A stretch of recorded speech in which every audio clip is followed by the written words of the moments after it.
জয় গুরু। আজকের আমরা এই ভিডিওতে যে টপিকটার উপর আলোচনা করতে চলেছি সেটি হলো হবিষ্যান্ন নিয়ে কিছু কথা, যা আমরা প্রত্যেকেই জানি। পরম পূজ্যপাদ শ্রী শ্রী বরদার তিরোধান তিথি উপলক্ষে আমাদের প্রত্যেকেরই এই হবিষ্যান্ন ব্রত পালন করা দরকার। আর যেটা আমরা প্রতি বছরের মতনই প্রায় প্রত্যেকটা বছরই দেখবেন আমরা এটা করেই থাকি। তবে এই হবিষ্যান্ন ব্রত পালনের যে কিছু কিছু নিয়ম বা বিধি বা যাই বলি না কেন, সেগুলি যে আছে সেইগুলির সম্বন্ধে আমাদের প্রত্যেকেরই সময় থাকতে আগে থেকেই কিন্তু একটু সচেতন থাকা দরকার, প্রত্যেকের জানা দরকার। তাই আজকে আমরা এই ভিডিওতে যে বিষয়টা সম্বন্ধে হবিষ্যান্ন ব্রত উপলক্ষে যেটা শুনবো সেটি হলো আমাদের কোন কোন জিনিসগুলি আগের থেকে কিনে রাখা প্রয়োজন।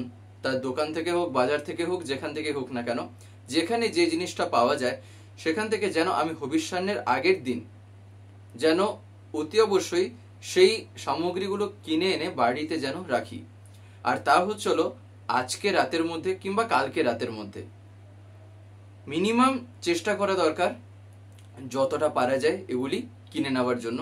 তাই হবিষ্যান্ন যেহেতু 23 তারিখ পড়েছে, 23শে জুলাই অর্থাৎ পরশু, তাই আমরা যেন অতি অবশ্যই চেষ্টা করি আজকে রাতের মধ্যে হোক কিংবা খুব জোর আগামীকাল রাত অর্থাৎ 22শে জুলাই রাতের মধ্যে হোক যেন আমরা এই জিনিসগুলি অতি অবশ্যই কিনে রাখি। সেগুলি কি? সেগুলি আমি একটা জায়গায় লিখে নিয়েছি, সেইগুলি আপনাদের জাস্ট আমি বলে দিচ্ছি, চেষ্টা করবেন সেগুলিকে একটু সংগ্রহ করার জন্য। হবিষ্যান্নের জন্য দেখবেন যে জিনিসগুলি এখন আমি বলবো সেগুলি আমাদের মধ্যাহ্নে যে আমরা হবিষ্যান্নটা গ্রহণ যখন করি তখনই ম্যাক্সিমামটাই কিন্তু কাজে লাগে। তাছাড়া কিছু কিছুটা কাজে লাগে হলো সন্ধ্যাবেলা যখন আরেকটা সময় যে আমরা খাই। সেগুলি কি? হবিষ্যান্নে দেখবেন আমরা সচরাচর যেমন ভাত খেয়ে থাকি যে চালটা দিয়ে, সেই চাল দিয়ে কিন্তু সেদিন রান্না করবেন না। সেদিন রান্না করা চাই হলো আতপ চাল। আতপ চাল দিয়ে সেদিন যেন আমরা ভাতটাকে তৈরি করি। তাই হবিষ্যান্নে আতপ চাল, সন্দৈব লবণ। দেখবেন আমরা বিভিন্ন যখন তরকারি ইত্যাদি রান্না করি বা কিছু কিছু ক্ষেত্রে যেখানে যেখানে লবণের প্রয়োজন আমরা লবণ দিয়ে থাকি, কিন্তু হবিষ্যান্ন যখন তৈরি করা হবে সেই সময় সন্দৈব লবণ দিয়েই কিন্তু রান্না দিয়েই করতে হয় হবিষ্যান্নের জন্য। তাই আতপ চাল, সন্দৈব লবণ, মুগ বা মটর ডাল সিদ্ধ, মুগ বা মটর ডাল সিদ্ধ, এইটা কিন্তু মাথায় রাখতে হবে। অর্থাৎ বাড়িতে যেমন আমরা মুগ বা মটর ডাল যে করে থাকি সেই রকমটা না, এটা হবে হলো সিদ্ধ। তারপরে কি? তিল বাটা, কাঁচা কলা সিদ্ধ, পাকা কলা, ঘৃত, আম, দুধ, তারপরে জব, হরিতকি ও আমলকি, এইগুলি হলো গ্রহণ করা যায় হবিষ্যান্নে। এই যে কাঁচা কলা সিদ্ধ, এটাও হলো আমরা যখন মধ্যাহ্নে খাই তখনই খাওয়া হয়।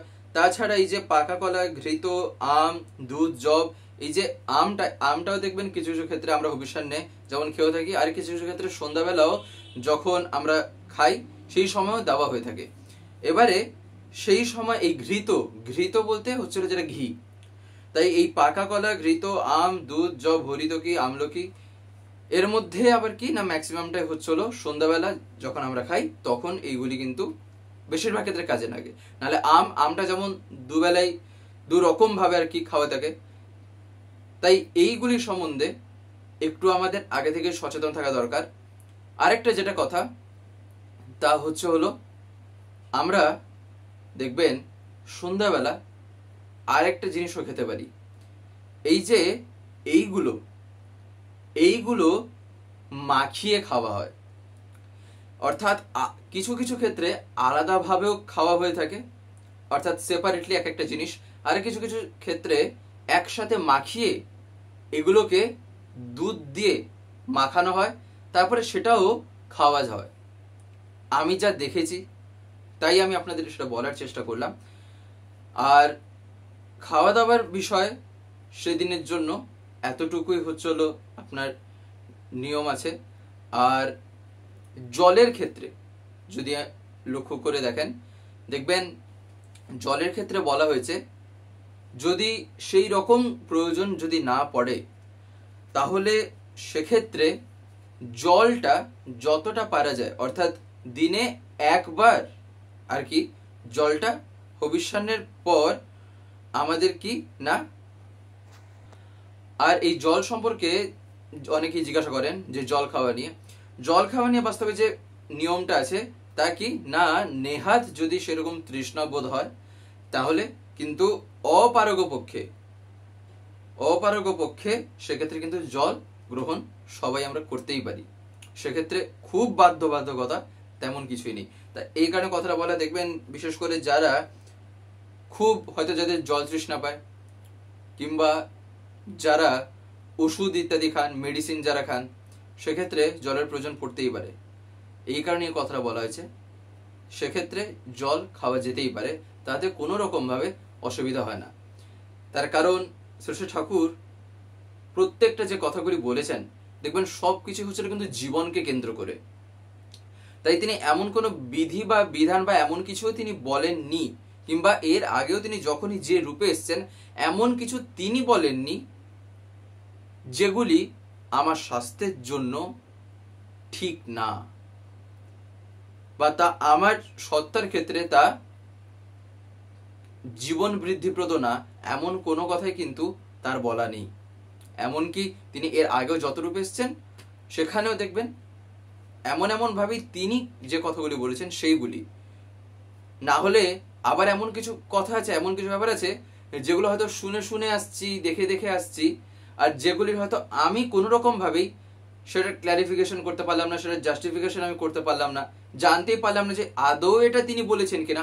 আর কি বলছি না, এটা তো মানা হচ্ছে, এটাই ঠিক আর আমিও এটা মানবো, সেরকমটা কিন্তু কখনোই ঠিক না। কারণ এমন কিছু ব্যাপার, এমন কিছু সংস্কার, এমন কিছু বিষয় মানুষ যদি তৈরি করে ফেলে, আর যেগুলো কিছু ক্ষেত্রে দেখাও যায়, দেখবেন ওগুলো আমরা বুঝতেও পারবো যদি একটু তার প্রতি সেরকম টান থাকে, ঠিক ধরে নেওয়া যায়।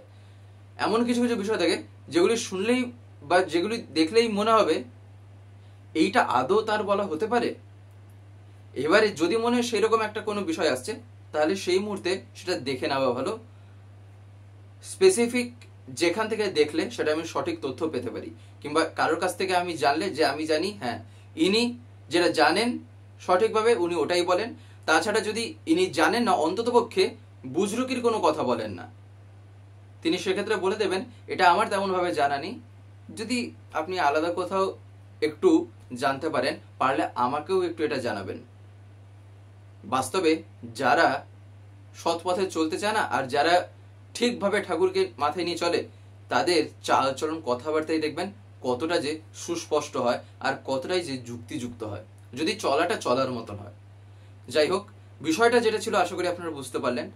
তাই চেষ্টা করবেন এই জিনিসগুলি আজকে রাতের মধ্যে, যারা আজকে শুনছেন, আর নচেত খুব জোর আগামীকাল রাতের মধ্যে এটা অতি অবশ্যই কিনে নেওয়ার জন্য এই জিনিসগুলি। তা না হলে পরশু দিন যখন রান্না করা হবে তখন এটা নেই ওটা নেই এরকম করতে করতে সময় গুটিয়ে যাবে।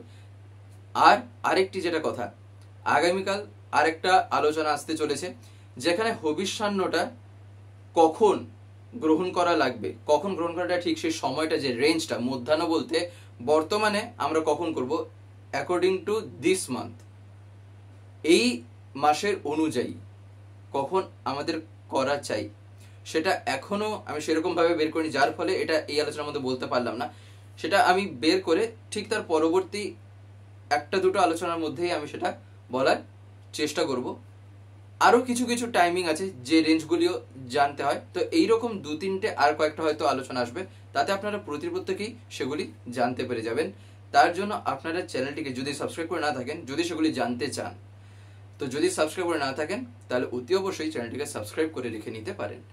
তো যাই হোক, আজকের এই ভিডিওটা এবারে আমি এখানেই শেষ করবো। শেষ করার আগে আপনাদের কাছে একটি কথাই বলবো, যদি আজকের এই ভিডিওটা আপনাদের ভালো লেগে থাকে তাহলে একটি লাইক করে দেবেন, সবার ভিতরে শেয়ার করে দেবেন, কেমন লাগলো নিচে একটি কমেন্ট লিখে জানাবেন। আর যদি চ্যানেলটিকে এখনো সাবস্ক্রাইব করে না থাকেন তাহলে অতি অবশ্যই চ্যানেলটিকে সাবস্ক্রাইব করে পাশের বেল আইকন প্রেস করে অল করে রাখতে একেবারেই ভুলবেন না। আর এরকম বিভিন্ন নতুন এবং ইন্টারেস্টিং ভিডিও সবার আগে পাওয়ার জন্য জয় গুরু, বন্দে পুরুষোত্তমম।